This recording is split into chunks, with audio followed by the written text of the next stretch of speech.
First contact and classification. Captain Maya Rodriguez stood on the bridge of the UES Stormbreaker, humanity's flagship and the pride of the United Earth Fleet. Through the massive view screen, she watched as the swirling blue-green portal of the recently discovered wormhole stabilized before them. This would be humanity's first venture beyond their solar system using the wormhole technology they had stumbled upon just 3 years ago. All systems nominal, Captain, reported Commander Jackson, her first officer. Ready to proceed on your mark. Maya took a deep breath. 20 years in Earth's Space Force had prepared her for many things, but not for being the first human to lead a ship through a wormhole to whatever lay beyond. Let's make history, she said firmly. Helm, take us through. The Stormbreaker's engines hummed as the massive warship glided forward. At 800 meters long and bristling with enough firepower to level a small continent, the ship represented the pinnacle of human military engineering. It was a testament to the hard lessons humanity had learned from centuries of warfare. Always be prepared for the worst. The journey through the wormhole lasted only moments, but it changed human history forever. When they emerged, they found themselves in a bustling sector of space.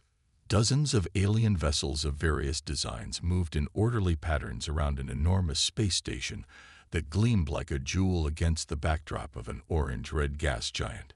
Captain, Lieutenant Chen at Communications said with barely contained excitement, "We're receiving a transmission.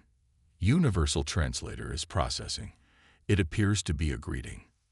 Within hours, humanity had made first contact with the Galactic Consortium, an alliance of 23 spacefaring species that had maintained peace across 12 star systems for over 5 centuries. The consortium representatives, led by High Diplomat Zrel of the Althian species, welcomed humans warmly to the galactic community. 3 weeks later, after establishing initial diplomatic protocols, Captain Rodriguez found herself in a grand meeting chamber aboard the consortium's central station, accompanied by Ambassador Elena Wei from Earth. They stood before the consortium council, composed of representatives from all 23 member species.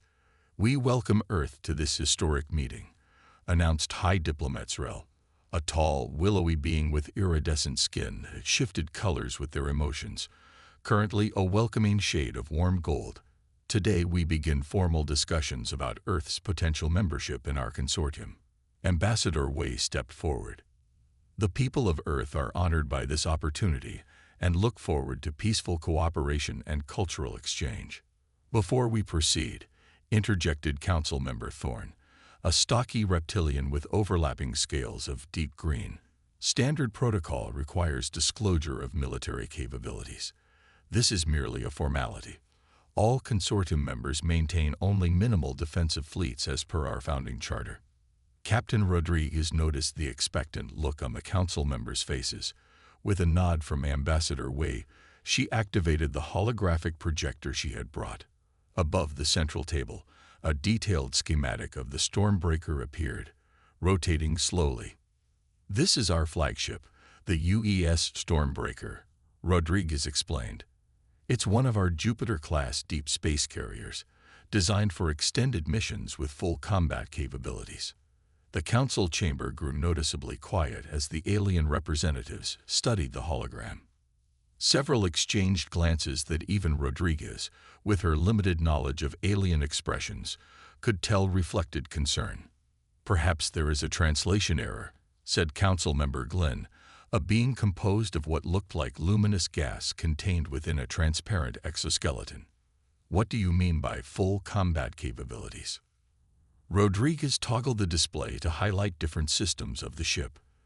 The Stormbreaker carries a complement of tactical nuclear missiles, particle beam arrays capable of penetrating planetary crusts, railguns that can accelerate projectiles to 10% of light speed, and a squadron of fighter craft each armed with enough firepower to level a small city. The chamber erupted in sounds of alarm, clicks, whistles, and several voices speaking at once in their native languages that the translators couldn't keep up with. High Diplomat Zrel's skin had shifted to a deep purple, which Rodriguez would later learn indicated extreme distress. "Captain Rodriguez," Zrel said after restoring order, You speak of planet-killing weapons as if they are standard equipment. They are standard for our deep space vessels, Rodriguez confirmed, confused by the reaction. Earth has a long history of conflict. Our military doctrine emphasizes overwhelming force as a deterrent. How many such vessels does Earth possess? Asked Council Member Thorne, their scales now a pale olive color. Currently, our fleet includes 12 Jupiter-class carriers like the Stormbreaker, 35 Mars-class destroyers, and over 100 smaller combat vessels, all with similar armament scale to their size. The silence that followed was profound. Ambassador Wei, sensing the tension, stepped forward again. Is there a concern, Council members? These are merely defensive measures. High Diplomat Zrell's skin had stabilized to a somber blue. Ambassador Wei, Captain Rodriguez, in the 5 centuries of the consortium's existence, we have never encountered a species that maintained such extreme military technology.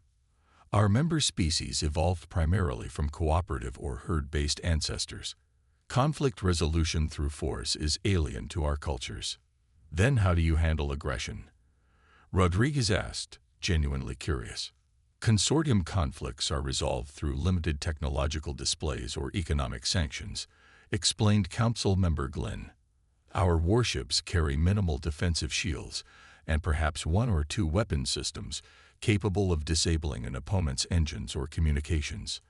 The concept of destroying another vessel, let alone weaponry capable of planetary damage, is, they seem to search for the right word, barbaric.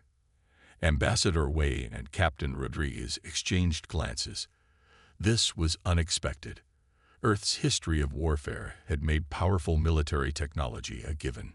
The idea of space warfare without the capacity for destruction had never occurred to them. The Council called for a recess. For the next 3 days, intense discussions took place between Earth's representatives and the consortium leadership. Rodriguez found herself explaining human military history and the reasoning behind Earth's combat doctrine to increasingly disturbed alien diplomats. On the 4th day, the Council reconvened. High Diplomat Zrell, their skin now a formal shade of silver, addressed the human delegation. After extensive deliberation, the Consortium Council has reached a decision.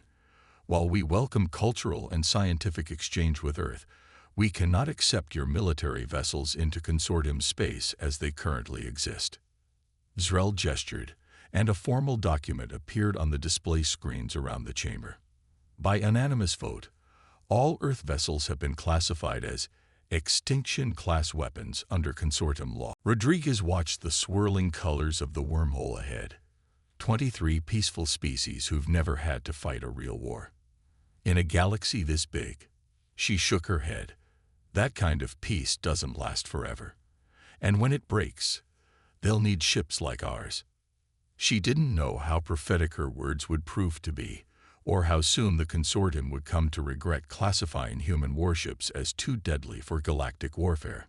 The onslaught and vindication. 6 months after the classification of human warships as extinction-class weapons, Earth maintained a cautious relationship with the Galactic Consortium. Scientific and cultural exchanges flourished, but military cooperation remained non-existent. The UEA Stormbreaker and its sister ships patrolled the Sol system. Restricted from venturing beyond the narrow corridor, the consortium had grudgingly permitted. Captain Maya Rodriguez had just completed her duty shift when the emergency alert sounded throughout the ship. "Captain, to the bridge," came Commander Jackson's urgent voice over the comm. Priority transmission from consortium space. When Rodriguez arrived on the bridge, the main screen showed High Diplomat Zrell. Their normally iridescent skin had dulled to an ashen gray, a sign of extreme distress Rodriguez had never seen before. "Captain Rodriguez," Zrell's voice trembled. "We face an unprecedented crisis. A previously unknown species has crossed into consortium space from the Cygnus Void. They call themselves the Vicara. And Zrell seemed to struggle for words. They have destroyed 3 of our outer colonies already. Millions are dead." Rodriguez straightened. "What are your defensive measures?" Our defense fleet engaged them at Proxima Thalen, Zrel replied. 200 of our vessels against 30 of theirs. Our fleet was annihilated in less than an hour. We lost contact with the colony shortly after. The bridge crew exchanged grim glances. The consortium's warships were little more than armed transports by human standards. The Consortium Council has called an emergency session. Zrel continued. I am authorized to request Earth's immediate military assistance. We were wrong about your ships, Captain. We need them now. Within hours, Ambassador Wei and the Earth Security Council had approved the mission. A task force of 7 Earth warships, led by the Stormbreaker, prepared to depart for Consortium space. As they approached the wormhole, Rodriguez addressed her crew. What we face on the other side is unknown, she said, her voice firm. But we know this. Millions of lives are at stake. The Consortium may have doubted our methods, but today they'll see why humanity built ships like ours. Because somewhere in the galaxy, there was always going to be a Vekara. The Earth Task Force emerged from the wormhole to find chaos. The monitoring station that had once carefully tracked human ship movements was now a debris field. Distress calls flooded all frequencies as refugee ships fled toward the core systems. Picking up transmissions from Consortium Central Command, reported Lieutenant Chen. The Vekara fleet has divided into 3 battle groups. They're moving along different vectors toward populated systems. Show me, Rodriguez ordered. The tactical display revealed the enemy's movements. The Vekara ships were unlike anything humans had seen. Asymmetrical constructions of dark metal with organic-looking protrusions that glowed with an eerie purple light. They moved with precision that suggested either advanced AI or incredibly disciplined crews. They're targeting population centers first, Rodriguez noted. Classic terror tactics. Commander Jackson, signal the task force. We'll intercept the largest battle group near Elthera. That system has over 2 billion inhabitants. As the Earth ships accelerated toward the intercept point, they received visual records of Vekara attacks. The aliens showed no interest in communication or surrender. Their ships would enter a system, methodically destroy all orbital infrastructure, then launch kinetic bombardment against major population centers. No prisoners were taken. No mercy was shown. They're not conquerors, Rodriguez said grimly as she studied the footage. They're exterminators. The Consortium had rushed their remaining ships to defend Elthera, assembling a fleet of over 500 vessels. Rodriguez knew from the specifications she'd seen that each carried perhaps 1/10 the firepower of even the smallest human ship in her task force. They're positioning themselves in ceremonial formation, noted Jackson with disbelief as they approached the Consortium defensive line. Standard display patterns, just like they told us they use for their conflict resolutions. Rodriguez shook her head. Old habits die hard, even when facing extinction. The UES Stormbreaker took position at the head of the Consortium fleet. On the communication screen, the Althian admiral appeared, their skin flickering between anxious yellow and determined blue. We are grateful for Earth's assistance, Captain Rodriguez, they said formally. Our fleet will follow your tactical lead, though I must warn you that our weapons systems are limited compared to yours. Understood, Admiral. Keep your ships behind ours and focus on intercepting any Vekara vessels that break through our line. Your priority should be evacuating civilians if we can't hold them here. The Vekara battle group appeared at the edge of the system, 47 ships moving in perfect formation. They didn't slow at the sight of the defensive fleet. They're launching fighters, reported the tactical officer. Hundreds of them. Deploy our own squadrons, Rodriguez ordered. All ships, weapons free. Show them what extinction class really means. The battle that followed would forever change the Consortium's understanding of warfare. The 7 Earth ships advanced directly toward the Vekara fleet, ignoring the smaller craft to focus on the capital ships. Rail guns accelerated projectiles to relativistic speeds, tearing through Vekara shields. Missile salvos overwhelmed point defense systems.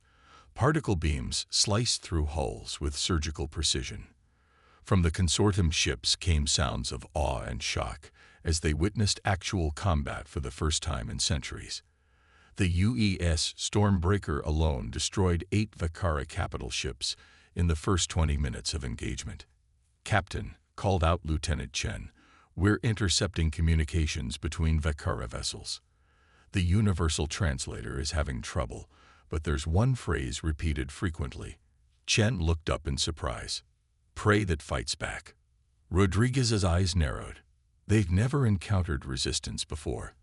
Let's show them what happens when they pick the wrong prey. The battle raged for 3 hours.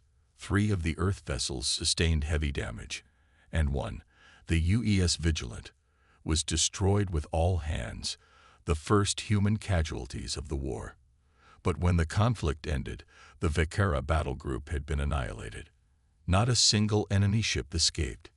In the aftermath, as rescue operations began, High Diplomat Zrel requested an emergency meeting aboard the Stormbreaker. They arrived with the full Consortium Council, many of whom had never been on a human warship before. Their expressions ranged from awe to lingering discomfort as they were escorted through decks still bearing battle damage. In the main conference room, Captain Rodriguez waited with Ambassador Wei, who had arrived through the wormhole after the battle. "The Consortium owes Earth a debt we cannot repay," Zrel began, their skin now a deep, respectful purple. "You sacrifice your own people to save billions of ours." Rodriguez nodded solemnly. "The crew of the Vigilant died doing what we all trained for, protecting the innocent from aggression." Council member Thorne stepped forward. "We have spent centuries believing that advanced civilizations naturally evolve beyond warfare. Today we learned the cost of that belief." The reptilian bowed their head. "The Vakara would have exterminated us all. Intelligence gathered from the wreckage suggests they've done this before," Ambassador Wei said. "They find peaceful civilizations, wipe them out, and take their resources. You're not their first victims, just the first with allies capable of fighting back." "The other Vakara battle groups have changed course," reported Commander Jackson, entering the room. "They're retreating toward the Cygnus Void." "They'll be back," Rodriguez said with certainty. "Predators like these don't give up hunting grounds easily." High Diplomat Zrel's skin shifted to a resolve blue. "The Consortium Council has unanimously voted to reassign the classification of Earth vessels as extinction-class weapons." They activated a holographic display showing the new document. "Instead, we propose a mutual defense pact. Earth will help redesign our defensive fleet with your combat expertise, and our combined forces will stand ready against future Vakara incursions." "And the restrictions on human ships in Consortium space?" Ambassador Wei asked. "Removed entirely," confirmed Council Member Glynn. "We now understand why your species developed such powerful weapons. In our peaceful isolation, we forgot that not all life evolves toward cooperation." The Defense Pact was signed that day. Within weeks, human engineers began working with Consortium shipyards to retrofit their vessels with effective weapon systems.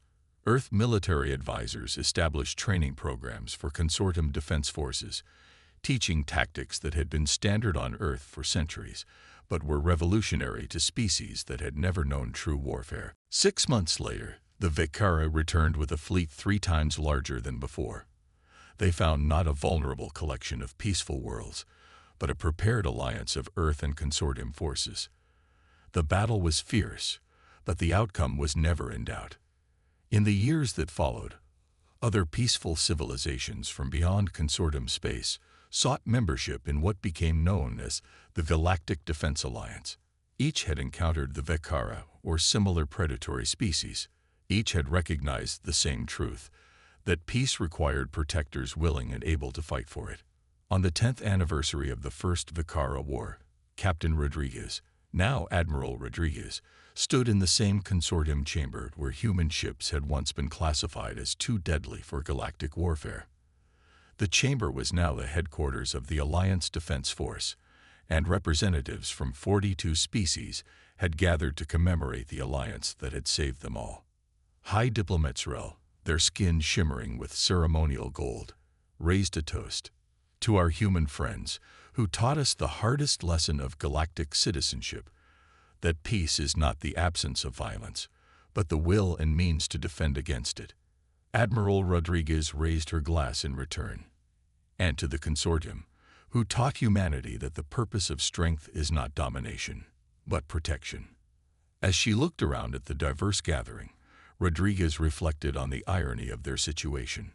Humanity's warships, once feared as too deadly for a peaceful galaxy, had become the cornerstone of the most stable and diverse alliance in known space. The very weapons that had nearly kept Earth isolated had ultimately brought them all together. Outside the viewports, the combined fleet of Earth and consortium ships patrolled in formation, a stark reminder that in a galaxy of infinite possibilities, peace must sometimes be defended with force. The ships that had once been classified as too deadly for galactic warfare had become its greatest guardians.